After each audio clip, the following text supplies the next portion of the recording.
A University of Otago scientist is about to join her peers in an international project looking at the causes of cancer and new drugs to deal with the disease. The Faculty of Medicine's Dr. Linda Gulliver will next month head to Halifax in Canada to take part in the Halifax Project. She joins us this evening with the details. Good evening, Dr. Gulliver. Good evening, Rebecca. Now tell us, how did you get involved with the project?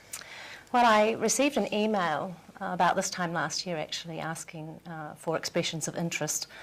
This is from the people that were organising the Halifax Project, and they identified me as a researcher with an interest in cancer and asked me if I'd be interested in joining a global task force, taking up a place in one of 11 teams that would be looking at the effects of mixtures of chemicals in the environment and their potential for causing cancers, even at quite low dose exposures.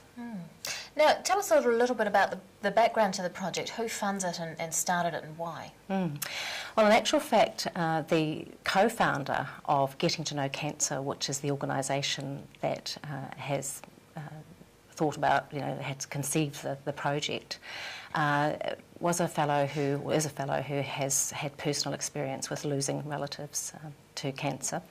And he embarked on a bit of a personal mission about 10 years ago, trying to find out as much as he could about the science of cancer and looking into molecular markers for cancer and coming up with the idea that progress in finding out about cancer, really getting to the bottom of how cancers came about, was just moving at a little bit of a slow rate. So he founded Getting to Know Cancer and is now supported by an advisory board of about 40 scientists from around the globe. And together they dreamt up the Halifax Project, the idea of getting hundreds of scientists all having a research interest in cancer, but with very different fields of expertise, to get together voluntarily and join two large task forces to tackle the project. Now, the project looks at the complex nature of cancer causation. What does that mean? Well, the thing is, much of what we know about cancer, have known so far and understand about cancer, has been learnt through cancers that have a heritable basis. But the thing is that most cancers are not inherited through genetic defects, and so that leaves looking at the environment, and environmental causation is a very complex thing to look at, and it's something that is totally under-researched thus far. We know very little about our environmental mixtures of chemicals and how they might affect us. And the project will also look at targeted new drug therapies as well. What do you think might come from that? That's actually the other arm of that's the other task force. I'm in the Environmental Mixtures Task Force, and that's a task force that is looking at basically developing novel drug therapies based on what we find from what are two really quite massive series of reviews on the subject.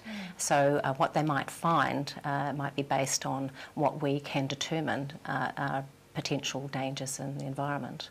And they can also utilise knowledge from what we know about our environment that are good factors, for instance phytochemicals, where we can use plant-based derivatives to perhaps target cancers on a variety of levels. So I think therapies at the moment are really looking at only targeting certain areas of cancer. We have our cytotoxic drugs that we've used for a long time, but new drugs are actually targeted therapies that are targeting molecular hallmarks of cancer, if you like. And I'll probably tell you a bit more about that with your next question. What is going to be your role in the project? Well, my role in the project, as I said, is I'm one of a team of 11 or 12 scientists that are part of 11 teams making up one arm of the task force. And I did talk about hallmarks of cancer, and so a few years ago a couple of researchers actually determined that cancers share very common characteristics. So we talk of cancer as being an entity, but in actual fact it's describing a lot of different diseases but all with common characteristics or hallmarks. And so one of the hallmarks of cancerous cells is their ability to respond almost incessantly to growth signals and to keep on dividing and replicating and growing at the expense of cells around them. And so that's called sustained proliferative signalling, and that is my team that I'm part of. And in particular, I'm looking for mixtures of environmental chemicals that can mimic estrogen or interfere with estrogen signalling, so cause that proliferative signalling sustained. University of Otago scientist Dr. Linda Gulliver, thanks very much for your time. Thank you.